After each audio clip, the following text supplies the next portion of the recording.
నందమూరి తారక రామారావు తెలుగు సినీ వినీలాకాశంలో ఓ సంచలనం.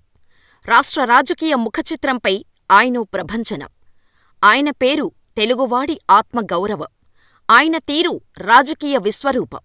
నటుడిగా ప్రజల గుండెల్లో కొలువైన దైవరూపం. నాయకుడిగా ప్రజాహిత పాలనకు నిలువెత్తు రూపం. తెలుగు జాతి ఆత్మగౌరవం హస్తిన వీధుల్లో పరాభవానికి గురవుతున్న సమయంలో ఢిల్లీ అహంకారంపై తిరుగుబావుట ఎగరవేసి తల ఎత్తి తెలుగోడి సత్తా చాటిన యుగ పురుషుడు ఎన్టీఆర్. రాజకీయ వారసత్వం లేదు. తాతలు తండ్రుల చరిత్ర లేదు. ఉన్నదల్లా ప్రజాభిమానం ఒక్కటే. రంగేసుకునేవాళ్లకు రాజకీయాలేంటని విమర్శించిన నోళ్లనే ఔరా అనిపించేలా అడుగులేశారు. ఎన్టీఆర్ గురించి ఈ విషయాలు అందరికీ తెలిసినవే. రోజూ ఆయన దినచర్య ఎలా ఉండేది, ఆయన ఆహారపు అలవాట్లు ఏంటి అనే విషయాలు చాలామందికి తెలియదు. వాటిని మనం ఈ వీడియోలో తెలుసుకుందాం. ఎన్టీఆర్ టైంకి చాలా విలువ ఇచ్చేవారు. ఆయన టైమంటే టైమే. దీన్ని ఎవరూ పాటించకపోయినా సహించేవారు కాదు. ఈ విషయంలో ఎవరు హద్దుమీరినా అస్సలు సహించేవారు కాదు. అప్పట్లో షిఫ్టుల ప్రకారం సినిమా షూటింగులు జరిగేవి. అలా ఎన్టీఆర్ కూడా కెరీర్ ప్రారంభించిన తొలి రోజుల్లో రాత్రి పగలు పనిచేసేవారు. ఒక స్థాయికి చేరుకున్న తర్వాత 2 షిఫ్టులు మాత్రమే కేటాయించారు. అయినప్పటికీ ఉదయం బ్రహ్మముహూర్తంలో లేచి మొదట్లో వ్యాయామాలు చేసేవారు. అయితే కొన్నేళ్లకు వయసు కొంచెం పెరిగాక వాహినీ స్టూడియో నుంచి వచ్చే పహిల్వాన్తో మసాజ్ చేయించుకొని ఆ తర్వాత స్నానం చేసి దేవుడి పూజను చేసుకొని నిర్మాతలతో దర్శకులతో కొత్త కథల గురించి చర్చించేవారట. ఒక లంక చుట్ట కాల్చటం బాగా అలవాటు ఉండేదట రామారావు గారికి. ఇక వారితో చర్చల్లో ఉన్నప్పుడే బ్రేక్ఫాస్ట్కి ఇడ్లీలు, ఇడియప్పం లాంటివి తినేవారు. ఉదయం 7 గంటల నుంచి మధ్యాహ్నం 1 గంట వరకు, 2 గంటల నుంచి రాత్రి 9 గంటల వరకు మరో సినిమాకు పనిచేసేవారు. అనంతరం ఉదయం 9 గంటల నుంచి సాయంత్రం 6 గంటల వరకు ఒకే సినిమాకు పనిచేసేవారు. అయితే ఆయనను చూడటానికి వచ్చిన వారిని కలిసి మాట్లాడిన తర్వాత, బస్వతారకం గారు పసుపు నీళ్లు దిగదీసిన తర్వాత, భూతరాజు అనే వ్యక్తి దిష్టి తీశాక అప్పుడు ఆయన షూటింగుకు వెళ్లేవారు. ఇకపోతే అన్నగారి ఆహారపు అలవాట్ల గురించి ఇప్పటికీ కథలు కథలుగా చెప్పుకుంటారు ఇండస్ట్రీలో. రాత్రి 8 నుంచి 9 గంటలలోపు భోజనం పూర్తి చేసి పడుకోవటం. తెల్లవారుజామున 3 గంటలకు లేచి వ్యాయామం చేయటం ఎన్టీఆర్కు అలవాటు. పూజాది కార్యక్రమాలు ముగించి బ్రేక్ఫాస్ట్ చేసేవారు.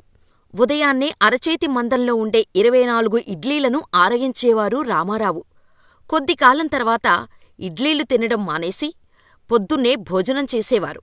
అందులో ఖచ్చితంగా మాంసాహారం ఉండాల్సిందే. ఉదయాన్నే 6 గంటలకు షూటింగుకు చేరుకునేవారు. చెన్నైలో ఉంటే ఖచ్చితంగా భోజనానికి ఇంటికే వెళ్లేవారు. ఇకపోతే ఎన్టీఆర్ ఎంత బిజీ షెడ్యూల్లో ఉన్నా ఫుడ్ గురించి డిస్కషన్స్ జరిగేవట. పెద్దాయనకు యాపిల్ జ్యూస్ అంటే ప్రాణమట. ఆయన ఎక్కువగా యాపిల్ జ్యూస్ తాగేవారట. మద్రాసులో ఉన్న టైంలో యాపిల్స్ ఎక్కువగా ఎక్కడ బాగుంటాయో కనుక్కొని మరీ అక్కడి నుంచి తెప్పించుకునేవారట.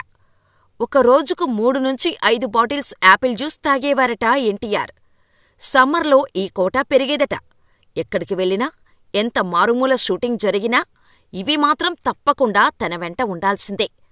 ఇక సమ్మర్ వస్తే ఆయన ఆహారపు అలవాట్లలో కొన్ని కొత్తగా చేరేవట. ముఖ్యంగా ఎండాకాలంలో 2 లీటర్ల బాదం పాలు కూడా ఆయన తీసుకునేవారట. మధ్యాహ్న భోజనం తర్వాత జ్యూస్లో గ్లూకోజ్ వేసుకొని తాగేవారట. సాయంత్రం సమయంలో స్నాక్స్గా బజ్జీలు తినడం ఎన్టీఆర్కు అలవాటు.